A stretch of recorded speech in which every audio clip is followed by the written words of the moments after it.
RRR బాధితుల సమావేశం.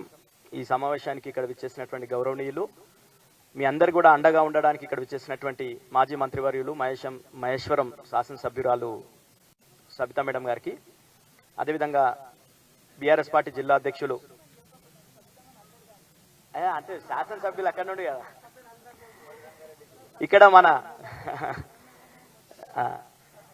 సబితమ్మ గారికి, అదేవిధంగా బీఆర్ఎస్ పార్టీ జిల్లా అధ్యక్షులు డాక్టర్ మెతుకు ఆనంద్ సార్ గారికి, అదేవిధంగా కార్పొరేషన్ మాజీ చైర్మన్ నాగేందర్ గౌడన్న గారికి, పార్టీ ప్రెసిడెంట్ దయాకర్ రెడ్డి గారికి, పార్టీ వర్కింగ్ ప్రెసిడెంట్ మన శాంత్ కుమార్ గారికి, ఇక్కడ ఉన్నటువంటి బాధితులందరూ కూడా పేర్లు అందరూ కూడా తెలిసినటువంటివే, పార్టీ నాయకులు అంజనేయులు గారు, విజయ్ కుమార్ గారు, మహేశ్వర్ రెడ్డి గారు, అదేవిధంగా బాధితులు చాలా అంటే RRR వస్తుందంటే అందరం కూడా వాస్తవాలు మాట్లాడుకోవాలంటే సంతోషపడ్డాం.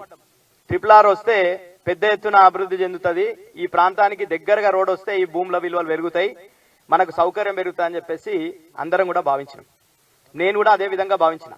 కానీ ఎప్పుడైతే నేను సబ్ కలెక్టర్ కార్యాలయంలో విద్యార్థులకు సంబంధించిన ఫీజు రియంబర్స్మెంట్ ధర్నా కార్యక్రమం పాల్గొని బయటకు వస్తున్న సందర్భంలో నవాపేట మండలానికి సంబంధించిన రైతులంతా కూడా అక్కడ ధర్నాకు వచ్చారు. ఆ పరిస్థితి చూసిన తర్వాత ఒక్కరు కూడా ఇక్కడ పెద్ద రైతులు లేరు. 10 ఎకరాలు 15 ఎకరాలు ఉన్నటువంటి ఎవ్వరు కూడా లేరు. ఇక్కడ ఉన్నటువంటి వాళ్ళంతా కూడా అందరూ పేద చిన్న సన్నకారు రైతులు, ఎకరా, అర్ధెకరా, 2 ఎకరాలు, 10 గుంటలు, 20 గుంటలు ఉన్నటువంటి రైతులు. ఈరోజు ఎవ్వరు పెద్దల భూమి పోతలే. ఈరోజు చూసి అదే పెద్దల భూమి పోతే పెద్ద ఎత్తున లొల్లిలు జరుగుతుండే, మీ అందరినీ కూడా ఎంటేసుకొని తిరుగుతున్నారు. ఒక్కరిదన్నా ఇక్కడ ఒక పెద్ద నాయకుంది, ఓ పెద్ద రియల్ ఎస్టేట్ వెంచర్లకించి ఒక్క ఇంచు భూమి పోతలేదు. పోయేదల్లా ఎవరిది పోతుందంటే భూమిని నమ్ముకొని అమ్ముకోకుండా ఇంత పెద్ద రియల్ ఎస్టేట్ భూమి వచ్చింది, చాలా మంది భూములు అమ్ముకున్నారు. కానీ వీళ్ళందరూ కూడా ఇక్కడ ఉన్నటువంటి రైతులంతా కూడా భూమిని నమ్ముకొని భూమి మీద కష్టపడి దాని ద్వారా వచ్చినటువంటి దానితో జీవనం గడిస్తున్నటువంటి రైతుల భూమి పోతుంది. తప్పకుండా ఇది చూసిన తర్వాత నేను శాంతి గారికి అడిగిన, శాంతి కూడా చెప్పింది నా భూమి కూడా పోతుంది అన్నాడు. తర్వాత పూడూరులో ఉద్యమకారుడు ఇంకో రాజేందర్ ఉంటారు, ఆయన కూడా అడిగిన నా భూమి పోతుంది అన్నాడు. అంటే మొత్తం కూడా పంట పొలాలు, పచ్చని పంట పొలాల నుండి RRR తీసుకుపోతారు. గతంలో కేసీఆర్ గారు ఎక్కువ అసైన్ ల్యాండ్, తక్కువ పట్టా ల్యాండ్ పోయే విధంగా అలైన్మెంట్ చేసింది. ఈ ప్రభుత్వం వచ్చిన తర్వాత ఈ అలైన్మెంట్ మార్పు ఫస్ట్ గా మనం మొదటగా క్వశ్చన్ చేయాల్సింది, అలైన్మెంట్ మార్పు ఎందుకోసం చేసిరు, దీంతో వచ్చేటటువంటి లాభం ఎవరికి, నష్టం ఎవరికి?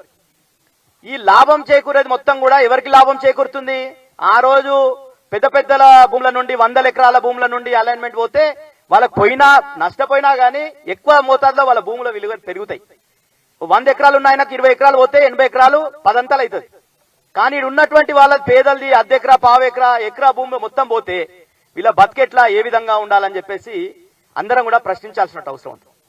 ముఖ్యంగా ఎవరైతే ఈ జిల్లాలో నేనే తెచ్చినా అని చెప్పి ఒక ఎమ్మెల్యే పరిగి శాసనసభ్యులు రామ్మోహన్ రెడ్డి గారు చెప్తున్నాడు, నేనే అలైన్మెంట్ తీసుకొని వచ్చి ఇక్కడ తీసుకొని వచ్చినా అంటుడు.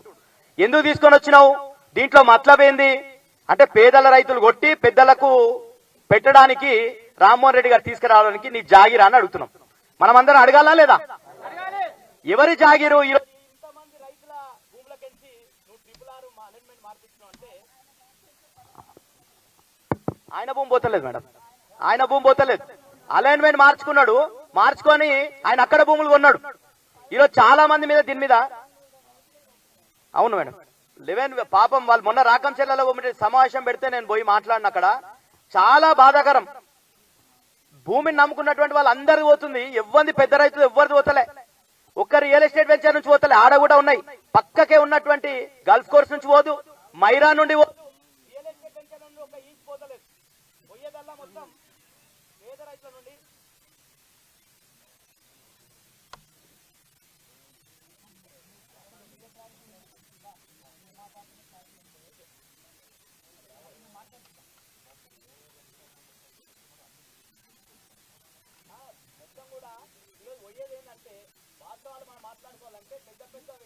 కాపాడడం కోసం వాళ్ళు రీజనల్ లింక్ లోపలికి అవుతారు. వాళ్ళు ORR రీజనల్ లింక్ లోపలికి వేసుకొని పేదల మీద, మన మీద, ఈరోజు సన్నకారి చిన్నకారి రైతుల మీద మొత్తం ఈ RRR అనే ఆనకొండను తెచ్చి మీ మీద వేసారు.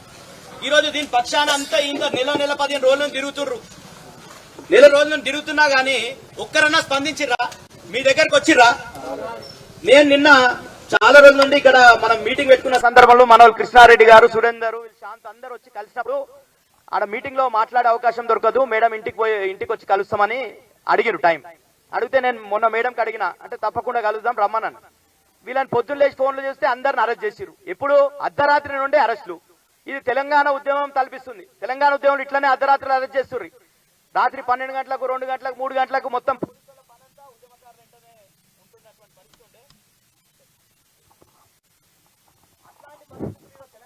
ఉద్యమ పరిస్థితులు మరొకసారి ఇక్కడ ఈ ప్రాంతంలో దాపరించినాయి. మన జిల్లాకు ముఖ్యమంత్రి ఉన్నాడు. ఇక ఆయన చెప్పుకోనికేనేమో ఈ ఎన్నికల ఓట్లకు వచ్చినప్పుడు నా జిల్లా అని చెప్పిండు. ఇప్పటి వరకు ఈ జిల్లాలో తొక్కి చూడలేడు. ఇప్పటి వరకు ఇక్కడ ఎవ్వరు రాలేడు. గతంలో ఏం జరిగింది ఆయన దగ్గర?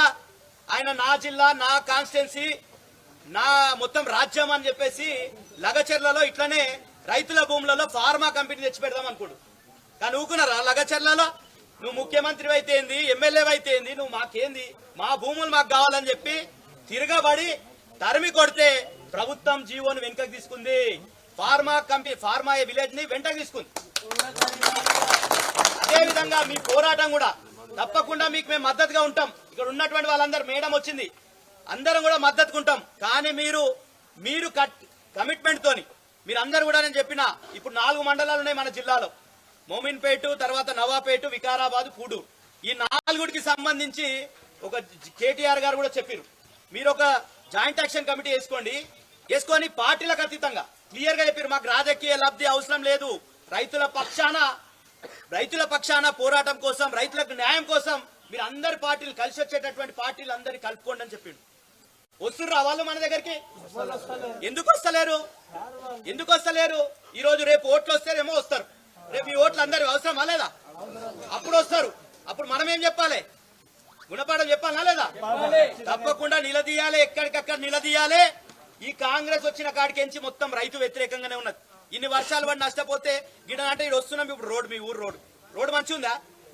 నవాపేట రోడ్డు మంచి ఉందా? ఏ రోడ్డు మంచి లేదు. ఈ వర్షాలకు మొత్తం ఖతం అయిపోయింది.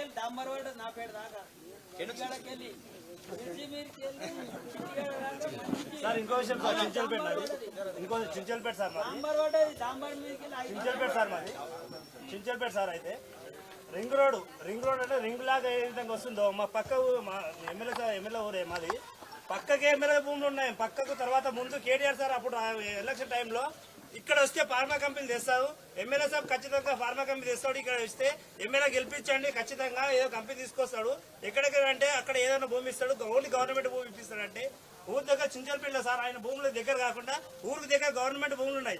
ఇప్పుడు మాకు తెలిసిన ఇన్ఫర్మేషన్ అంటే అక్కడ ఫార్మా కంపెనీ తీసుకొచ్చి ఇప్పుడు కాంగ్రెస్ లో పోయినందుకు ఫార్మా కంపెనీ ఊరి దగ్గర పెడతా అని చెప్పేసి ఆ భూమిలో పెడతామని ఇన్ఫర్మేషన్ మాకు తెలిసింది సార్. భూమి పక్కకే ఉన్న రోడ్డు, రింగ్ రోడ్ అవతలకు మారింది సార్. దగ్గర ఉన్న పక్కకు భూములు ఉన్నాయి, గవర్నమెంట్ సార్ కూడా భూములు ఉన్నాయి అక్కడ. ఆ భూములకు మళ్ళీ కూడా రోడ్డు, రింగు ఇట్లా కావాలి సార్. రోడ్డు ఇది దమ్మ రోడ్డు, ఈతలకు మళ్ళీ పక్క భూములకు వెళ్ళి ఇప్పుడు చిటికాడకి ఈ విధంగా రావడానికి మొత్తం చేసినదా ఎమ్మెల్యే సార్. ఎందుకంటే నేను డైరెక్ట్ అడిగినాం, ఇక్కడ పోయి కొట్లాడినా కూడా సార్ మీతో అయితే రామ్మోహన్ రెడ్డి సార్ ఎట్లా రింగ్ రోడ్ కావాలన్నాడు, ఇప్పుడు స్పీకర్ సార్ ఏ విధంగా కావాలన్నాడు. వాళ్ళు కావాలంటే వచ్చింది, మీరు వద్దంటే ఈ జిల్లాకు మండలానికి రాదు. వద్దని మేము మీతో అవుతుంది, ఎవరితో కాదు మీతో అయింది సార్ అని కూడా మేము కొట్లాడితే, మేము ఎక్కడ పోయినా కూడా వాహనాలు పడితే మేడం కలెక్టరేట్ లో బయట ఉన్నాం కానీ లోపలికి అవకాశం లేదు సార్. అక్కడ వారాలు ఉండి వేస్ట్ చేస్తే మీరు ఏమంటారు అంటే, ఇంతమంది వచ్చారు కానీ మీకు ఎవరు పర్మిషన్ ఇస్తలేరు, మాకు ప్రతి ఒక్కరు అంటున్నారు మేడం.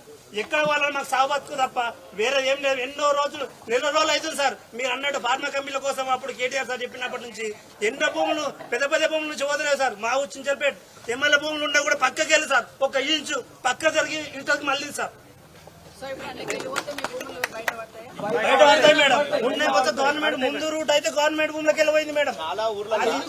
మేడం అంటే మాకు ఎట్లా భూములు మాపే పెట్టినంటే మేడం. ఇప్పుడు వాస్తవం మేడం, ఇప్పుడు దేవరంపల్లి కూడా అదే పరిస్థితి.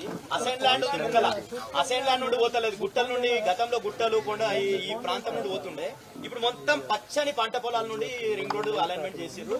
ఇంకొక విషయం ఏంటంటే అందరు గమనించాల్సింది, జూలై 8వ తారీఖు ఒక జీవో ఇచ్చారు. ఈ ప్రభుత్వమే ఇచ్చింది. ఏంది? 2వ అలైన్మెంట్ ని ఆమోదిస్తున్నట్టు, అప్రూవ్ చేస్తున్నట్టు ఒక జీవో ఇచ్చింది. జీవో ఇచ్చిన తర్వాత ఆ జీవో ఇచ్చింది. అలైన్మెంట్ మాత్రం ఈ రోజు కూడా హెచ్ఎండిఏ సైట్ లో చెక్ చేస్తే అలైన్మెంట్ మాత్రం 3 అలైన్మెంట్ ఉంది. ఈ రోజు ప్రభుత్వానికి క్లారిటీ ఉందా లేదా?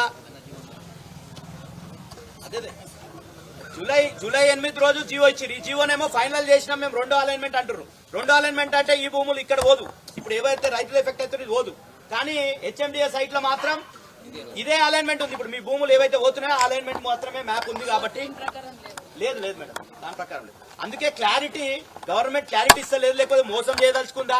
జీవోలు ఒకటి ఇచ్చి అలైన్మెంట్ ఒకటి ఇచ్చి ఇవన్నీ కూడా మోసం చేసే ప్రయత్నం చేస్తుంది. కాబట్టి మనమందరం కూడా అప్రమత్తంగా ఉండాలి. తప్పకుండా హెచ్ఎండిఏ నుండి కూడా ఏది సేకరిస్తున్నారు మీరు, అసలు మీరు తీసుకునేటటువంటి సర్వే నంబర్లు ఏవి, మీ జీవో ఇది ఉన్నదా వ్యాలిడా కాదా, ఇంకో జీవో ఏమన్నా తీసి దాపెట్టుకుర్రా మీరు, తర్వాత తీస్తారా బయటికి? ఇది ఎన్ని రోజులకు వచ్చింది? ఇప్పుడు మొన్న బయటికి వెళ్ళింది జీవో, వారం రోజులను అంతవరకు కూడా ఈ జీవో రాలే, జూలై నుండి బయటికి రాలే. ఇప్పుడు ఏదైనా జీవో మళ్ళీ తీసిర్రా, అదేమన్నా బయటకు ఎప్పుడు ఇస్తారు? మనం అంతా కూడా అడగాల్సినటువంటి అవసరం ఉంది. ఆర్టీఐ కూడా సురేందర్ గారు కూడా చెప్పిన ఆర్టీఐ కూడా వేసుకుందాం.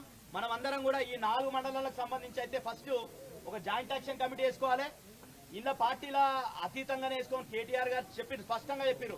మా అందరు కూడా చెప్పారు, ఇలా ఎవరిని మనం ఒక పార్టీ కోసమో ఈ దానికోసమో కాదు, మనం రైతుల పక్షాన ఉండాలని చెప్పారు. తప్పకుండా మీ పక్షాన ఉంటాం. గతంలో లగచెర్లలో జరిగితే కూడా, లగచెర్లలో వాళ్ళ మీద కేసులు పెడితే కూడా దాదాపు నెల రోజులు తిరిగి వాళ్ళకి బెయిల్ తీపిచ్చి వాళ్ళని జైళ్ళ నుంచి విడిపించినంత వరకు కూడా ఎండ్ ఉన్నది. BRS party, BRS legal cell ఉన్నది. తప్పకుండా మీకు ఏ విధంగా మీరు నిన్న పోలీస్ స్టేషన్ పడ్డారు. మీరంతా పోలీస్ స్టేషన్ పడితే ఎవరు వచ్చిర్రు? ఏ పార్టీ వాళ్ళు వచ్చిర్రు? మళ్ళీ మిగతా పార్టీ వాళ్ళు ఎందుకు రారు?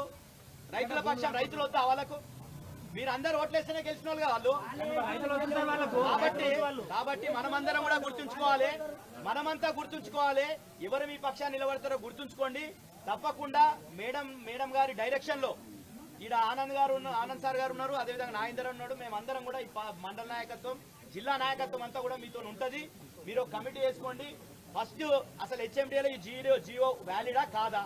ఈ జీవో ప్రకారంగా మీ భూముల్లో ఈ అలైన్మెంట్ ఏమో ఇప్పటి కూడా ఈ రోజు కూడా అలైన్మెంట్ హెచ్ఎండిఏ సైట్ లో మీ భూముల నుండి చూపిస్తుంది. కాబట్టి దీనికి క్లారిటీ లేదు. ఆ క్లారిటీ తీసుకోనికే మనం తప్పకుండా ఆర్టీఐ చేద్దాం, హెచ్ఎండిఏ ఆఫీస్ కూడా పోదాం. ఎందుకంటే కలెక్టర్ గారికి కేటీఆర్ గారు మాట, ఇప్పుడు మేడం కూడా మాట్లాడింది, వాళ్ళ కలెక్టర్ గారికి ఇన్ఫర్మేషన్ ఉండదు. ఎందుకంటే అక్విజిషన్ కి గవర్నమెంట్ రిక్విజిషన్ ఇస్తే అప్పుడు మాత్రమే లోకల్ గా ఈ ఆర్డీఓ కలెక్టర్ గారు అక్వైర్ చేస్తారు భూమి. అప్పటి వరకు వాళ్ళకి సంబంధం ఉండదు. హెచ్ఎండిఏ పరిధిలో ఈ అలైన్మెంట్ ఉంది కాబట్టి మనం హెచ్ఎండిఏలో కొంతమంది ఒక 4-5 మందిని పోయి ఆర్టీఐ వేసి అక్కడ నుండి ఇన్ఫర్మేషన్ తీసుకుందాం. మేడం గారితో కూడా మాట్లాడిపిద్దాం అక్కడ అధికారులతో. తప్పకుండా మీ అందరు కూడా అండగా ఉంటాం.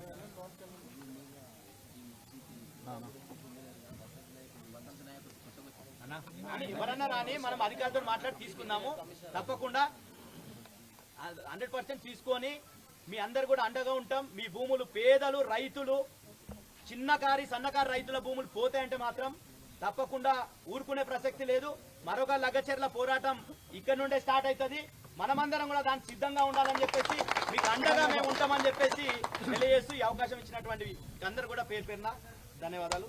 జై తెలంగాణ, జై తెలంగాణ. రిపులారొద్దురా.